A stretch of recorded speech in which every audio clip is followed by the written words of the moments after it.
right, everybody. I think we're in together. Okay, came through. Welcome, everyone.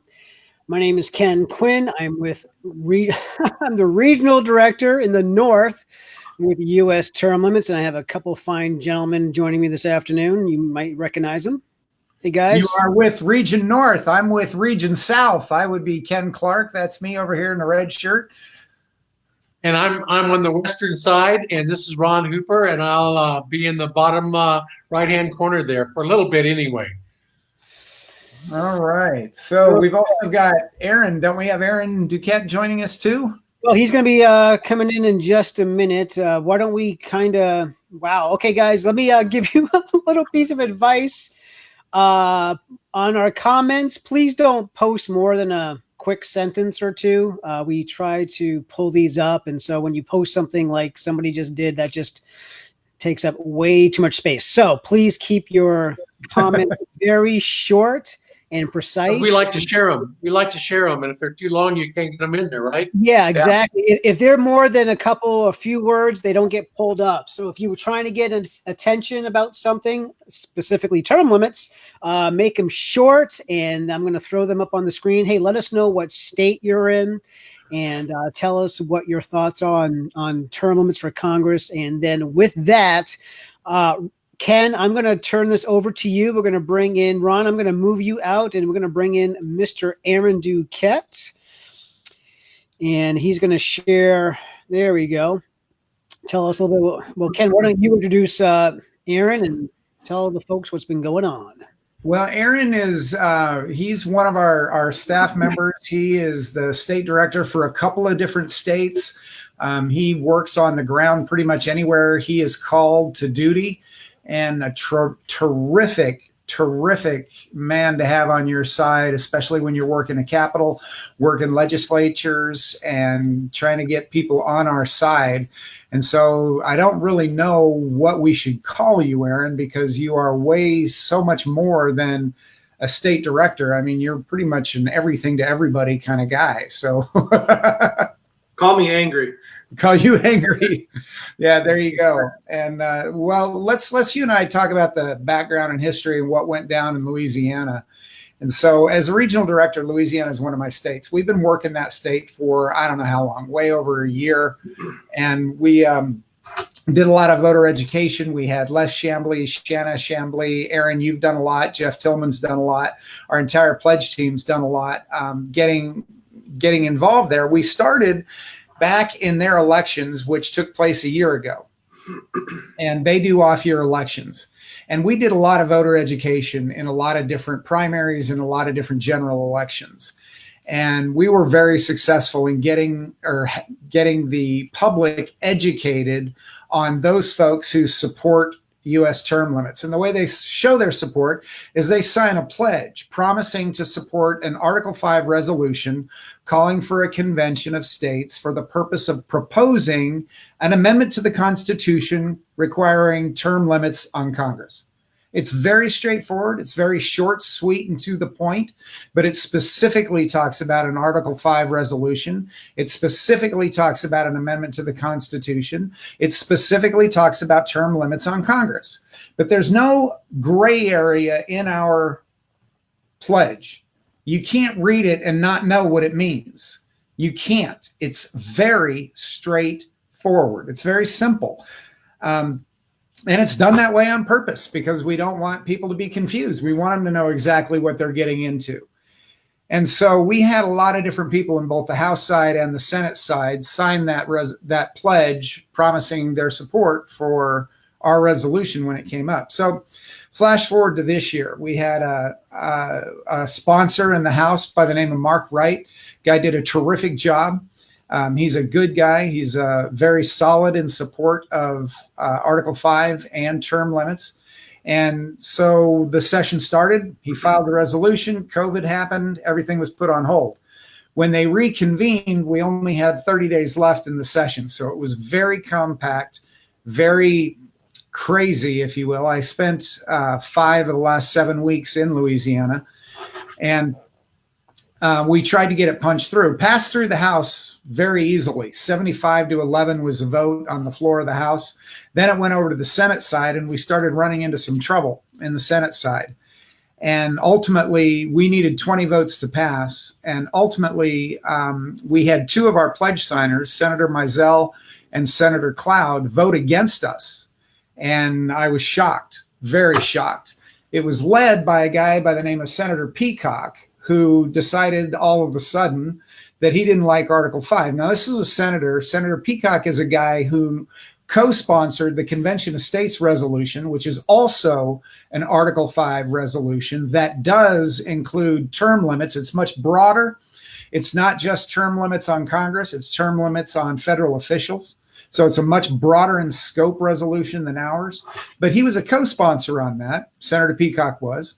He also voted in favor of what we call a Faithful Delegate Act, which basically spells out how Louisiana is going to pick and instruct the delegates that would go to the convention representing the state of Louisiana. So that's really all that does. But he was a big supporter of that as well. Then we get to the floor of the Senate, and he's speaking against us. He is spewing out all these different lies about Article 5, how it's a quote-unquote con, runaway convention, all the same garbage you hear from Common Cause and George Soros-backed groups. He's spewing that on the floor of the Senate. Caught us by surprise. Because of that, Senator Mizell and Senator Cloud voted against us, and we lost. Senator Hewitt, who was our sponsor in the Senate, then immediately moved for reconsideration, and we got it. And away we went from there. So, Aaron, I've been babbling, so why don't you go ahead and chime in on that too? Well, just to underscore, you mentioned our pledge. Folks, there are several organizations out there that do pledges with candidates and with incumbents across the country. And some of those are a little kind of open for interpretation as to what they actually mean. Not ours. Ours is really, really straightforward. You can check it out on our website at termlimits.com. You can download the thing yourself. Here's what it reads. I, so-and-so, pledge that as a member of the state legislature, I will co-sponsor, vote for, and defend the resolution applying for an Article 5 convention for the sole purpose of enacting term limits on Congress. That's it? You want to read that again? There's no wiggle room there. There's no gray area. It's straightforward. And read that again. Unfortunately, two senators that made a promise publicly to their constituents that they would do those three things, and they have done none of the three things. They have voted against it. That's, I'm sorry, but that's telling one thing and doing another. So, Aaron, read that again. Read that again. I, so-and-so, pledge that as a member of the state legislature, I will co-sponsor, vote for, and defend the resolution applying for an Article 5 convention for the sole purpose of enacting term limits on Congress. That's it. Not much to talk about. We're going to co-sponsor and vote for this resolution. It's real straightforward. So, to back out it puts us in a situation. What are we supposed to say? We're here to serve you guys, right? We serve the voters, and the voters overwhelmingly want term limits on Congress. In Louisiana, the number is 85%. Want this resolution in particular to pass. Yeah. So why in the world would we keep quiet when we see that this pledge is broken? Yeah, I don't know how you walk. I don't know how you walk that back. I just don't know. And it was crazy because we, when that vote happened, we put some Facebook posts up in Louisiana, letting people know about these two senators that had broken their pledge. And this is something they signed their name to. They had to sign it. Okay, and they had to get it witnessed. We've got pictures. We've got the whole 9 yards. But anyway, I don't know how you walk that back. One of them actually said, after we posted a Facebook post telling people that they had violated their pledge and voted against something that they signed their name they wouldn't do, and they wanted an apology from us. Senator Cloud actually wanted an apology from us because we told people the truth. There are two facts, that matter. Number one, Senator Cloud and Senator Mizell both signed that pledge. That's fact one. Fact two, both Senator and Mizell and Senator Cloud voted against the resolution they had pledged to sign on the floor of the Senate. Those are the only two facts that matter. Everything else is noise. Everything else is pomp and circumstance. Nothing else matters but that. So anyway, by the time the session was over, we never did get back up for a vote. Senator Hewitt was able to get reconsideration, but it never came back up for a vote. So fast forward about 48 hours, and they start a special session, another 30-day session. So our resolution was germane to the special session, so we filed it again. Representative Wright did it again. And we were able to pound through the House very quickly, very easily, without any real opposition whatsoever. And we got to the Senate again, and we made it through the Senate Governmental Affairs Committee, and it moved on to the floor. And we had, Aaron, you spent a week there, and you were lobbying. I spent a week during the special session there. And so tell everybody what kind of things you were running into when you were there working the Senate. Oh, well, I don't know. We having individual conversations. We had some real positive conversations with a few individuals that actually initially voted no. And members of both parties that were looking at this and going, hold on a second, actually, maybe this is something that I can get behind. Sometimes the education on the issue and on what we're doing here kind of is a little slow to catch, and you come back through a second time and they understand it and they're all for it. So, things were moving in the right direction in some regards, but we also got, a couple people get a little weak-kneed. And, the bottom line is these couple pledge signers. I mean, I can't get around that. No way, no how. I think, I don't know if, we get some folks that are offended that we're showing a little growl and a little snarl, but, that's what we owe the voters to do. We're here for the truth. We're not here to allow really just legislative dishonesty to happen, right? And here's the thing. We spend money, a lot of money, educating voters on where people stand on term limits.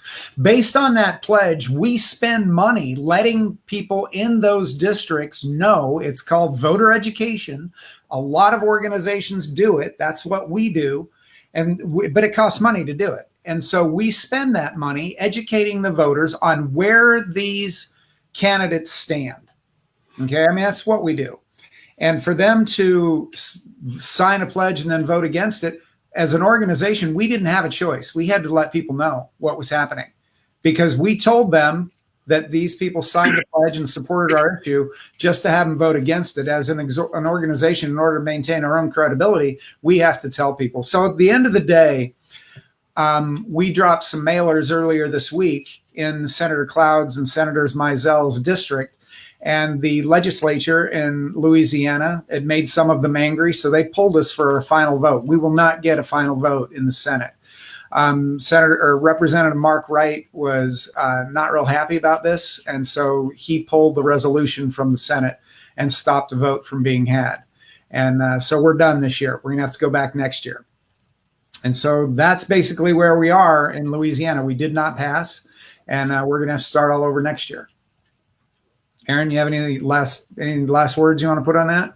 Well, all I can say is, we were cruising through for the second time in as many months, right through the House, right on through the Senate committee. We the couple days before all this happened, we cruised right out of committee on unanimous consent. I mean, the will's there, and then we run into a couple issues, and we're at a loss how to explain this, right? How do you make your promises and then expect people to cover that up when you? I don't know how you walk something like that back. I don't either. So I would have just put that to Mark and say, Mark, man, what are we supposed to say, man? Yeah. So, yeah, he was not real happy when he found out those two senators had voted against it the first time. I wasn't either. I was with him when he found out. He was not happy at all. Not with us, with them. He was unhappy with them for voting against it. And those are his words. How do you walk that back? Yep. I don't know. So I don't know where Ken Quinn is. What we're going to do is we're going to. Hey, I'm right here. Hey, Aaron, thanks a lot, man. We're going to bring in Ron, and thanks for everything you do. So we appreciate your help. All right, Ron, I'm going to bring you back in, buddy. All right. Hey, I'm here. Can you see me? I can see you. There we are. Okay.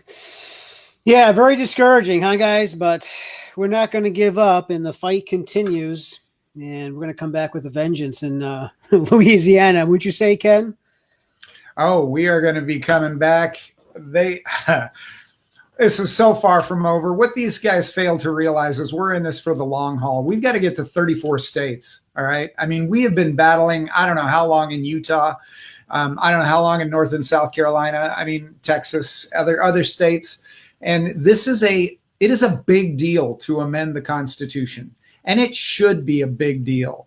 But you know good and well that Congress is not going to limit their own terms, so it's up to the states to do it. The thing that bothers me the most about this whole thing, right now, the United States of America is literally on fire, and state legislators are afraid to use their own power to fix what's broken in Washington, D.C. They're the only ones with the authority. They're the only ones that have the constitutional authority to change it, and they won't because, and I'm sorry to say this, but most of them are cowards. They are afraid to use the power that the Constitution gave them. Hey, Ron, why don't you lead in to our next segment here, and can you kind of explain to people about Article 5 and why, number one, why we can't vote for this, and then explain how we're going about getting this done, and that'll be our segue into the next segment. Yeah, absolutely. So, it's already decided in the 1995s. In fact, U.S. term limits have been around a long time. If you take a chance, Google us and look at the rich history of this organization.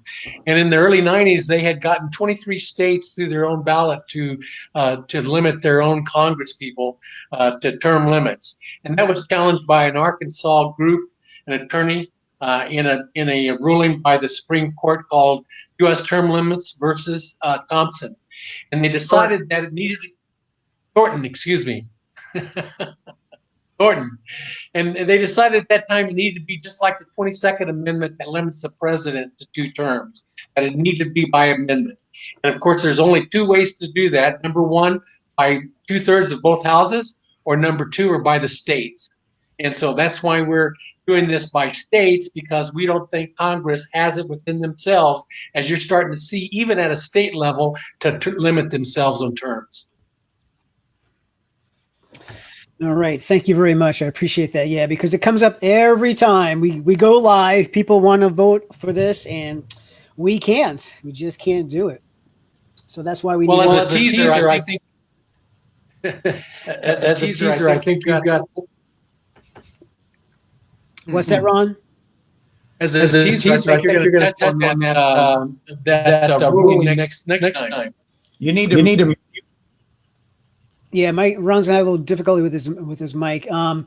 So what I want to do is, let's see, we get about 10 minutes or so. We want to kind of keep this short today. One of the issues that comes up, and we saw this, Ken, you were talking about, Senator Peacock and some of these legislators all around the country. We get them everywhere we go, where they throw out all of these crazy stories about a runaway convention. You can't control it, yada, yada, yada. It's just a bunch of con. Oh, yeah, con. It's a constitutional convention. My favorite. I lovingly call these people con drones. That's what we call them. They are con drones, and they base their argument. It's not on facts. It's not on even common sense. It's not even based on experience. It's just based on total fear. And they are fearful of using the very tool the framers gave us. So if you've been following us on these live broadcasts, I'm kind of a history wonk on this. And so I like to do little nuggets of history and truth about an Article 5 convention. And in this segment, I got to be honest, this is one, to me, personally, I found this information probably the most useful, because everyone talks about, Article 5 doesn't say it's a limited convention. And we've covered all the evidence about how that was the original intent at the debates. Just read the debates, you guys. You'll see that was a good catch. We got to get a 5-second delay, because we're all getting right up here. Okay, so what if we could go back into time? Here's a great question. Wouldn't it be great if we could go back into the past to see how the framers dealt with the very first Article 5 application, to see, hey, they should know, don't you think, about how it should be interpreted? Is it an open convention? Do you need 2/3 to agree on the same subject? Well, guess what? We're going to do that. We are going to go back now. Put on your get in your time machine capsule, everybody. We're going to go back to the future, to May. I think it's May 4th. Let me. I'm gonna take us out of the screen here and pull this completely up so we can all see. We can still hear everybody. Okay, so let's go back to the very first Congress. Okay, now just to give you a little more history, the Constitution was passed out of the convention on September 17th, 1787. Okay. The following year, it needed 9 states to ratify it for it to take effect. The 9th state, New Hampshire, ratified it the following year I think it was in June of 1788. So that's when the Constitution was ratified, and then the federal government began on March 4th, 1789. Now, not all of the states had ratified it by that point, so there's a few still hanging out there, like North Carolina and Rhode Island. But the government of the United States began on March 4th, 1789. And here is the first Congress. So these are members of the very first Congress that began on that date, and you might recognize some of these names. It might not be all that clear to you. But what's so fascinating about the very first Congress is, guess what? 54 of the members of the new Congress were either delegates to the Constitutional Convention, or they were delegates to their state ratifying conventions. Now, guys, why do you think that's important? Well, are you feedback? Getting feedback. Yeah, me too. That's weird. I can hear you fine. So do you want me to answer it, I guess? Yes, please. Okay. So what we hear all the time, we hear people testify against Article 5, and, they're quoting sources that were written over 200 years after the convention. They use, Black's Law Dictionary to try to explain the definition of a Constitutional Convention. Well, listen, I like to go back to the original sources. There is not a better source than the very men that, I don't know if any women helped ratify, but there's only men in this first Congress. These are the people that debated it in the Constitution Convention. They debated it in their state's ratifying convention. So they know what Article 5, what the convention meant. They knew how to interpret what Article 5 means. And so these folks are the best source to understand, is an Article 5 convention limited to the subject matter submitted by 2/3 of the state legislatures, or is it an open convention or a con?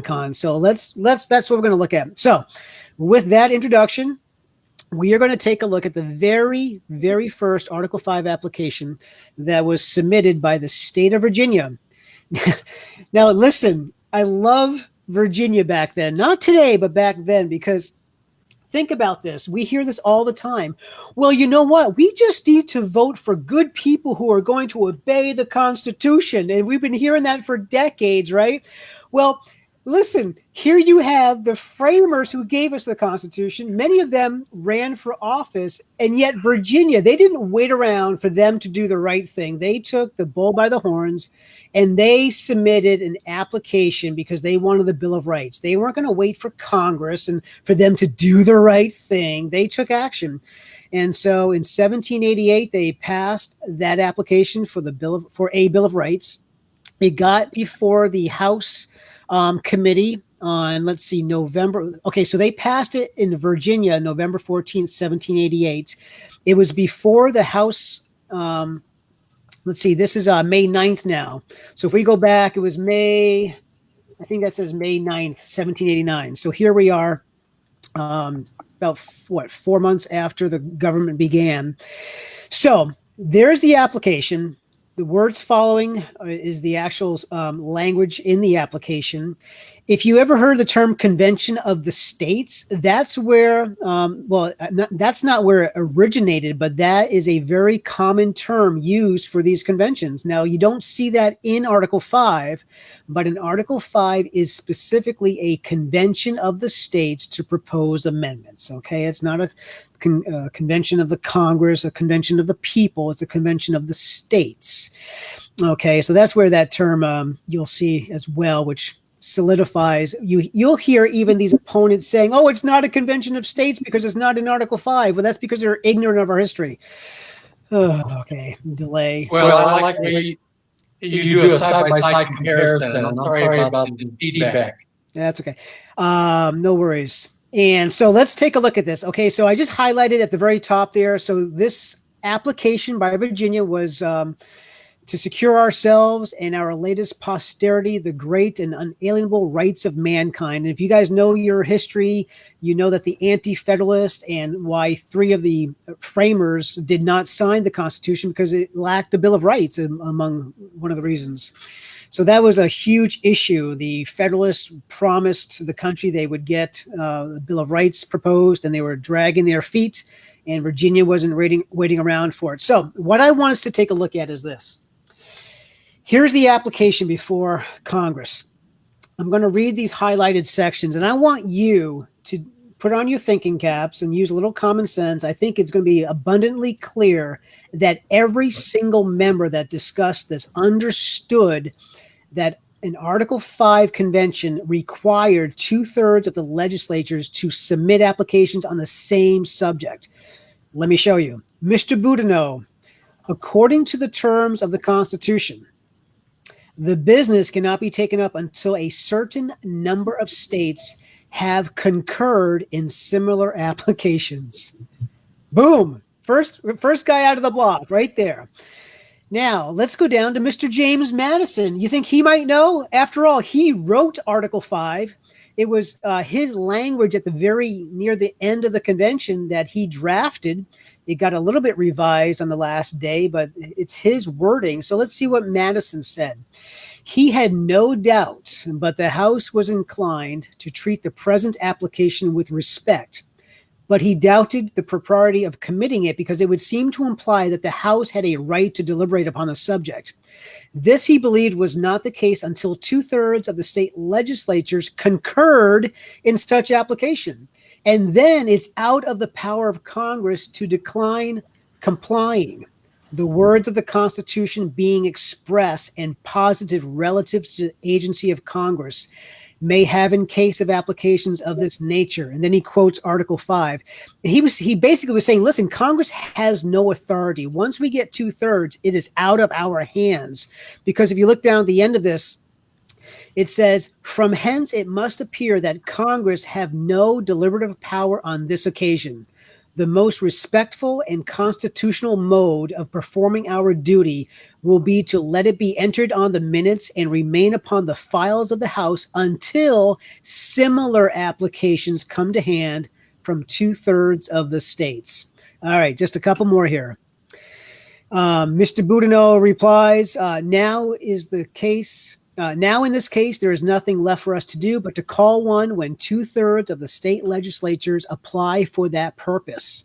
Mr. Bland states the application. Now, this is interesting. He says this, the application now before the committee contains a number of reasons why it is necessary to call a convention. By the 5th article of the Constitution, Congress are obliged to order this convention when 2/3 of the legislatures apply for it. But get this, but how can these reasons be properly weighed unless it be done in committee? So his argument was this, well, how are we going to know if they agree unless we, in a committee, decide that? We have to take a look at these and put them basically in piles until we get to 2/3. We need to weigh the subject matter. And lastly here, Mr. Tucker says this, he thought it not right to disregard the application of any state and inferred that the House had a right to consider every application that was made. If 2/3 had not applied, the subject might be taken into consideration. But if 2/3 had applied, it precluded deliberation on the part of the House. He hoped the present application would be properly noticed. And isn't that exactly what happened with the Bill of Rights? Not enough states applied for the Bill of Rights. New York applied as well. And that's exactly what happened. Congress weighed the applications and decide, you know what, we will take up this subject matter and we will propose the amendments. And that's when James Madison later in the year, that's exactly what he did. And here's the last quote. Mr. Page said this. He thought it the best way to enter the application at large upon the journals and do the same by all that came in until sufficient were made to obtain their object. There it is. They had to agree. 2/3 of the states had to agree on the subject, and then Congress had to call the convention because it was out of their jurisdiction from that point forward. Okay, there we go. Myth busting. Doing some myth busting. I love it. Is that I don't know why we get feedback all of a sudden. Do you guys have your audio Facebook page on or something? If you got Facebook, I didn't change anything. No. well, I hope the people out there didn't get feedback when I was talking. If so, I apologize. Now you really clean. No, it's just us. Okay. Well, I hope that made sense. I hope I didn't cover it too fast. But what I'm going to do, I'm going to turn this into a quick video. I've been kind of doing these, getting more to the podcast and then putting it up on YouTube. So I'll take this subject matter, send it out to everybody on our Facebook page so you guys can review it yourself. But there it is. That's really powerful information. Isn't that great? It's so simple. How? And what's so listen, if anyone out there, I challenge you, please try to provide some evidence that the framers, any of the framers during this period of time, 1787 to 1790, during the ratification period, find me quotes where they said it's a con, where it's an open convention. You won't find any. You will not find it. They all said it's limited. The states had to concur. They had to agree on the subject. And as Ken Clark would say, period, end of sentence. End of story. Oh, end of story. That's, anyway. All right. Well, I guess we're done then, boys. All right. All right, everybody. We're done. Till next time. Thanks so much. Thank you so much. I'm going to try to close out. You know what? I'm not going to worry about it. We'll bring the video in another time. Listen, everybody, thank you for your time. We appreciate your support. And let's get this done. Take care now. Bye-bye. Bye-bye. Bye-bye.